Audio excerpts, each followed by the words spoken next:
super excited to be here today. Thank you, Andy and Elizabeth, for giving me this opportunity.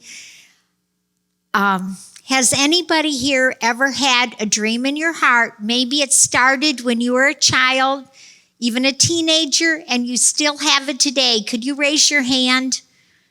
Well, that was me. I had a dream in my heart to go overseas and help people. And when I was in 9th grade, we used to have to do a career book about what we wanted to do.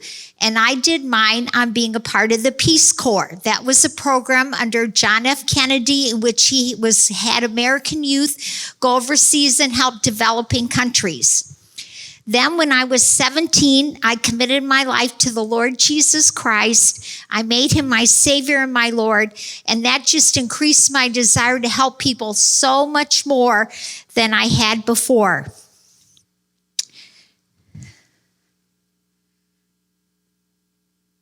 Okay. Here's a picture of Jim and I 52 years ago. This June, we've been married 50 years. It's a miracle.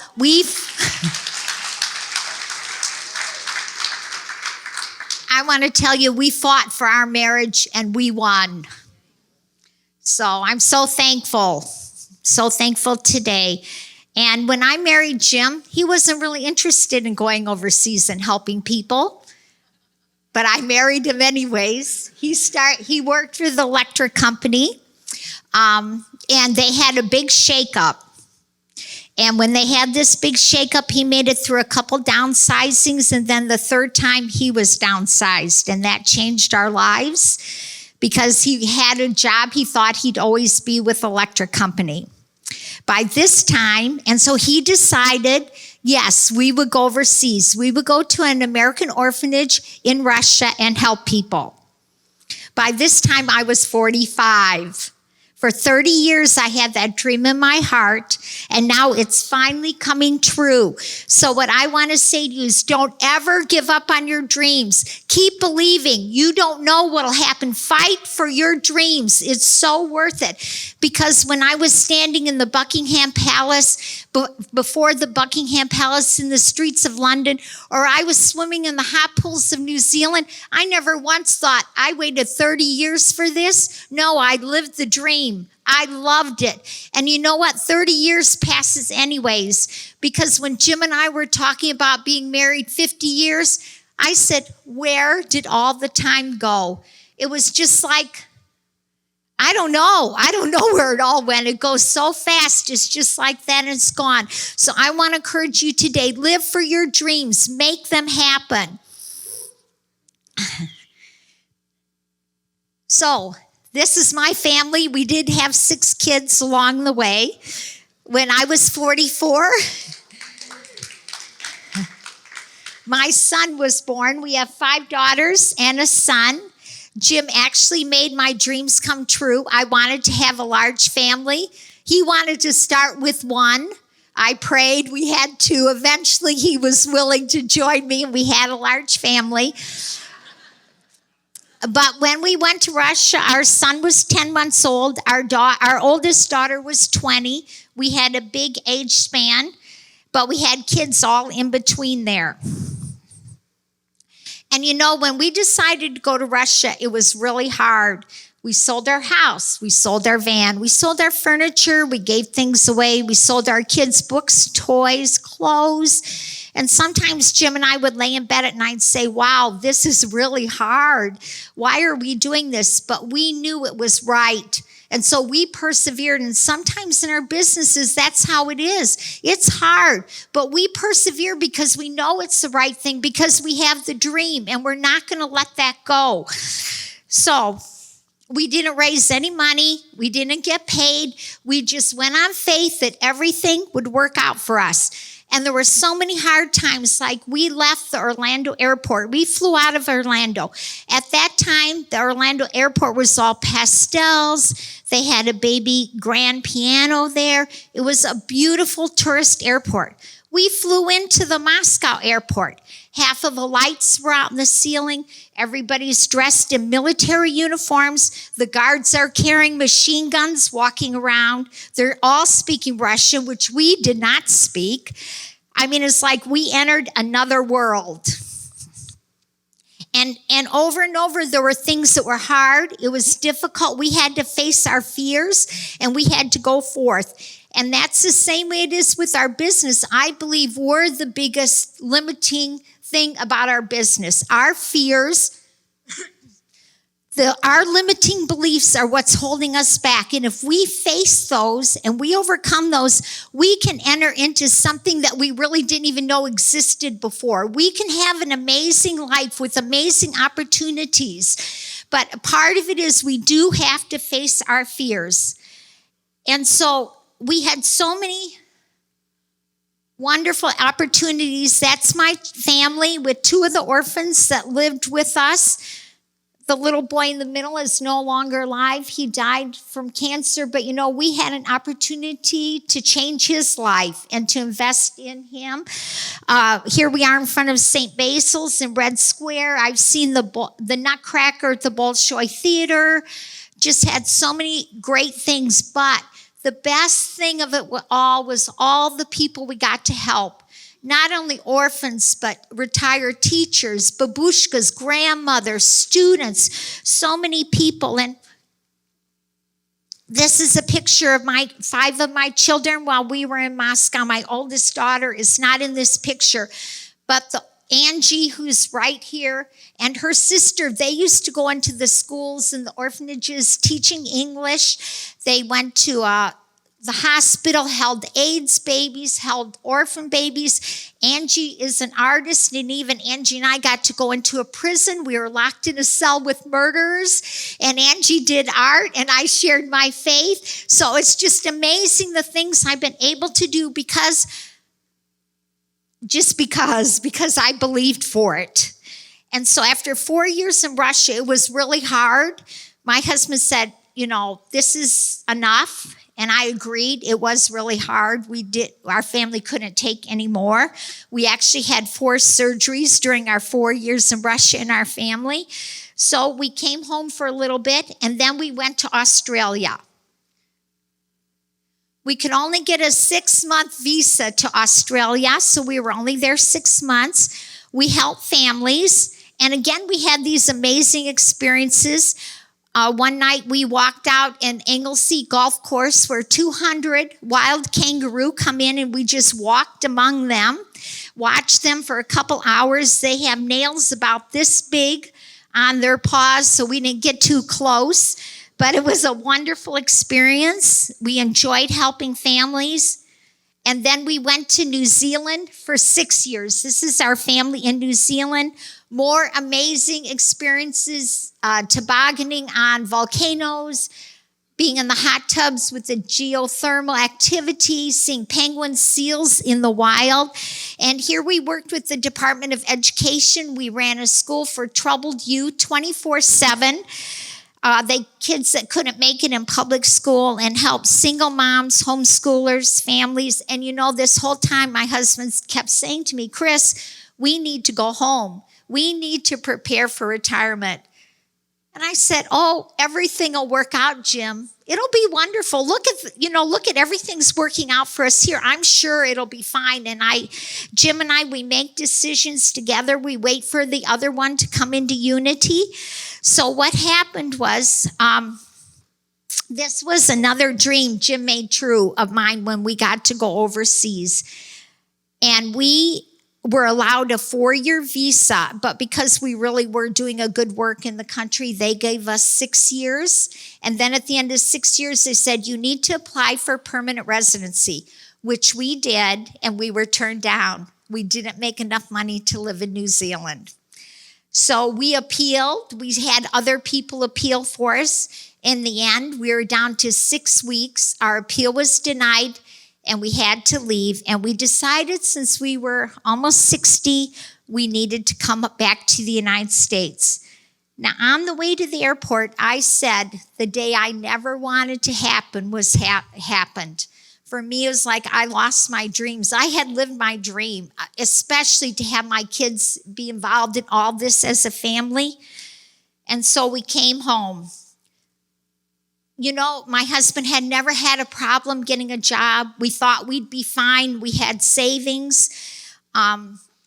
We came home with no house, no car, no furniture, just boxes and 5 kids with us. So, and Jim couldn't get a job.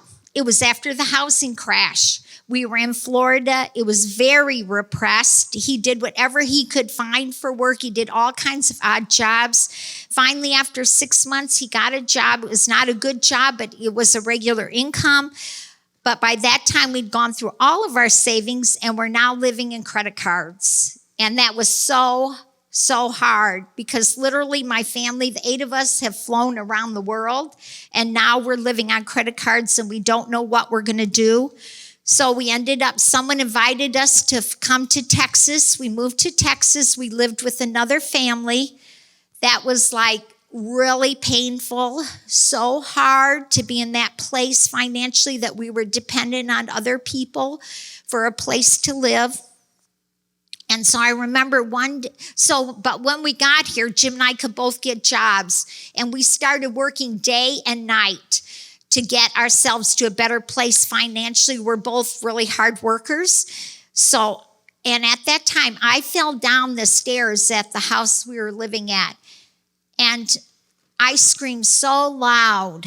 I screamed so long, not because I was hurt, but because I had all this pain in my heart, like all this fear, all this pain, everything just came out like, how are we ever going to make it? How are we ever going to get out of this? I mean, how are we going to save I think I was 62.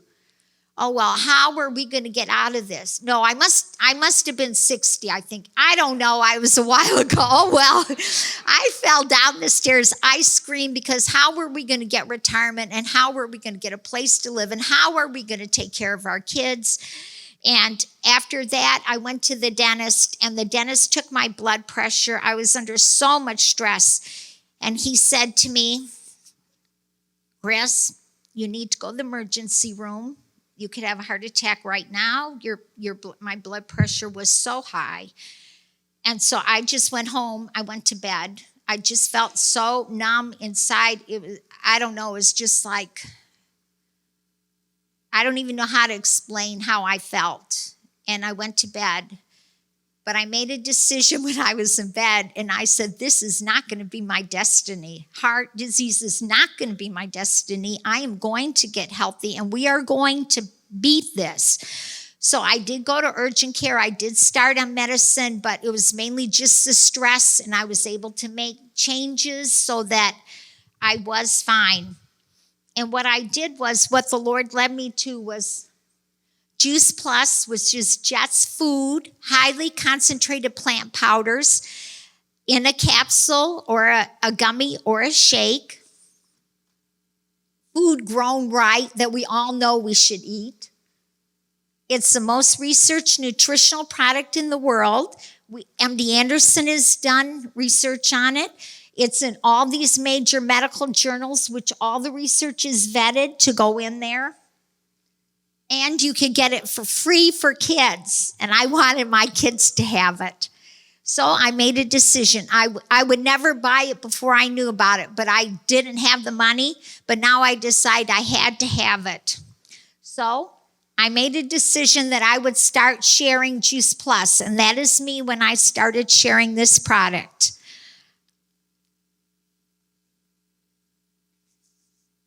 I knew there were a lot of people that needed better nutrition, and I knew there were a lot of people that could use an additional income, a reoccurring income. Just even $300 to $500 a month could help families, and it's up to you how much you make. And also, God told me if I would share Juice Plus, I would help more people overseas than I ever did when I lived there. So I had that dream back in my heart. This became my catalyst for healthy living. I started learning to eat plants. I cleaned up my diet. I got rid of the Diet Pepsi. I started exercising for 30 years. I think my husband wanted me to exercise, and most of the time I wouldn't. because I thought I was busy. But you know what? When you have a health crisis, you find out you're not too busy. It's exactly what Lance said. If you don't make time for your health, you will make time for your sickness. And so I started a whole new lifestyle of health. We also part of the Juice Plus products is a hydroponic aeroponic growing system. It grows food up to 3 times faster. I got a tower garden. I started growing good food, eating green smoothies, salads regularly, just cleaned up my diet and made a lot of changes in my life to get my health back. And has it been so worth it? Today I'm 70 and healthy.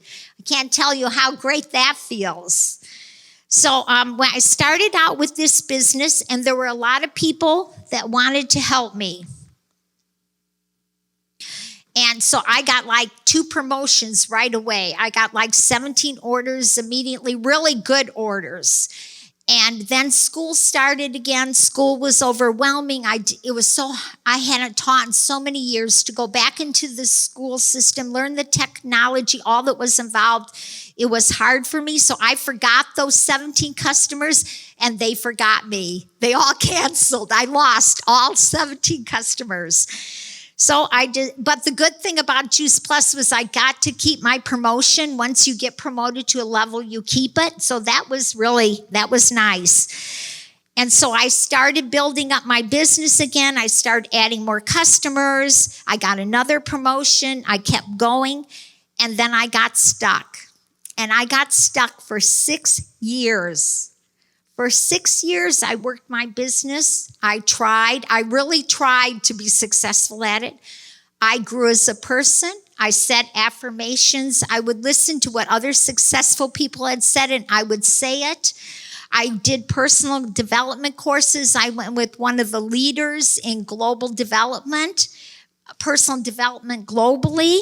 I went to conferences. I developed skills, and nothing seemed to make a difference. Customers and partners came and went.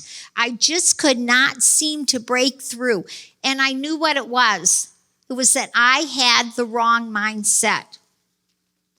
I grew up poor, and I'd seen a lot of poverty overseas. Now we're experiencing financial difficulty, and my mind reverted back to that poverty mentality. It didn't matter that all 8 of us had traveled around the world, that I had never seen another large family travel internationally like we did.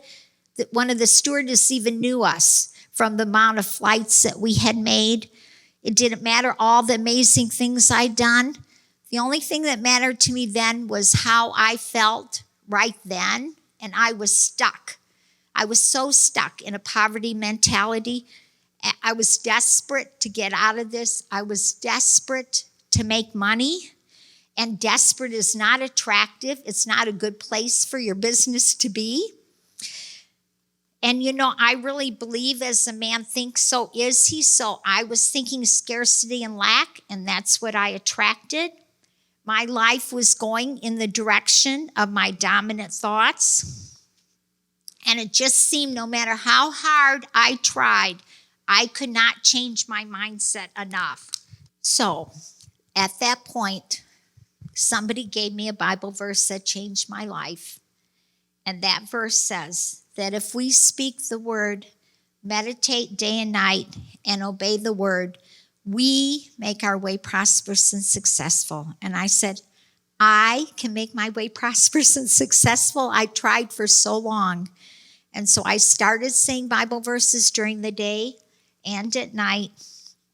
My mind began to change. Scarcity and lack became abundance and prosperity mentality, and things started to change. But all those years, 6 years is a long time. And all those years, I could never give up. I could never give up because in my heart, I had a dream.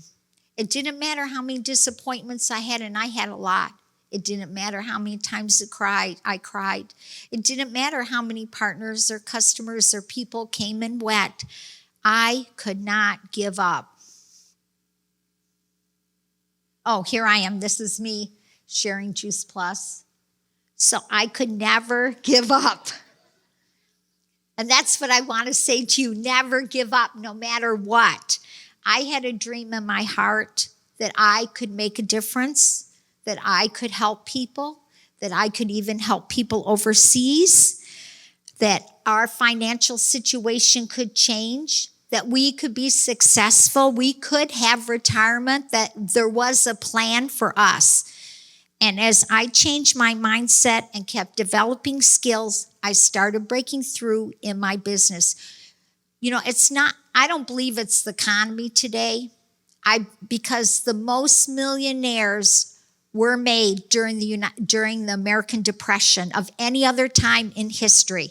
It's not the economy that holds us back. It's our mindset that holds us back. We limit ourselves. We think wrong, and that prevents us from breaking through. So I started breaking through in my business. I reached the next level. Today I'm in the top 5% of our company. Our finances have changed. We have investments. The best part for me is that we're able to go on beach vacations with our kids. Since we've come back from the States, we couldn't do that. We couldn't go on vacation with our kids. Now we can rent an Airbnb and go with our kids and grandkids. And so for much of my time with Juice Plus, I actually was teaching school, and I loved the opportunity to invest in the next generation. And at 66, I was still teaching, but the attendance was down for the school, and they needed to get rid of 2 teachers in my grade, and I was chosen to be downsized. It didn't matter. I had excellent reviews. My last review was so good, I actually put it up on the wall so I could remind myself, encourage myself. I really did that. I had seniority. I'd given blood, sweat, and tears for the kids in the school. None of that mattered anymore. The only thing that mattered was 2 people had to go, and I was chosen, I assumed, because I was 66 and all the other teachers were younger, and they had younger families. So that was hard. It was hard. You know, I started questioning myself. I felt rejection, but the truth is, it was the best thing for me because I did have a plan B.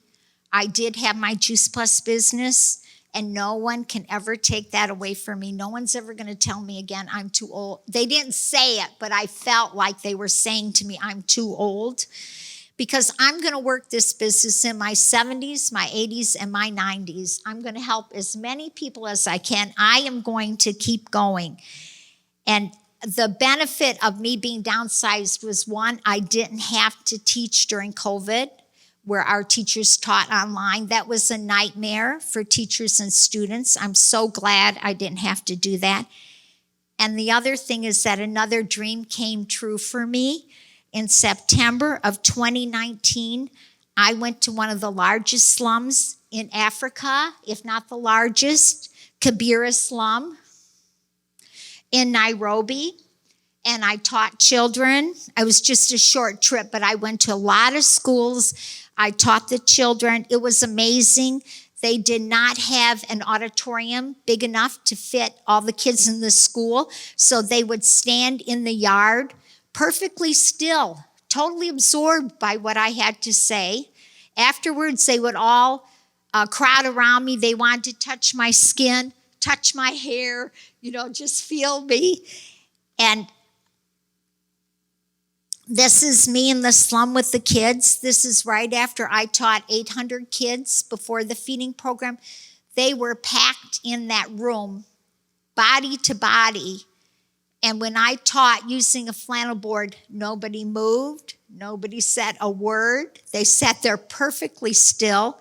And then afterwards, they each received a scoop of rice and a scoop of beans. You can see in their hand, there's containers. They don't have anything to serve the kids, so the kids have to bring their own containers from home. So,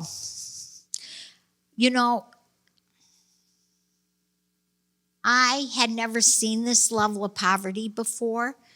There are 300 families living in 1 acre. If you can imagine, if you own an acre of land, what it would be like for 300 families to live in that acre with no running water, no sewer, no garbage pickup, no bathrooms, hungry kids.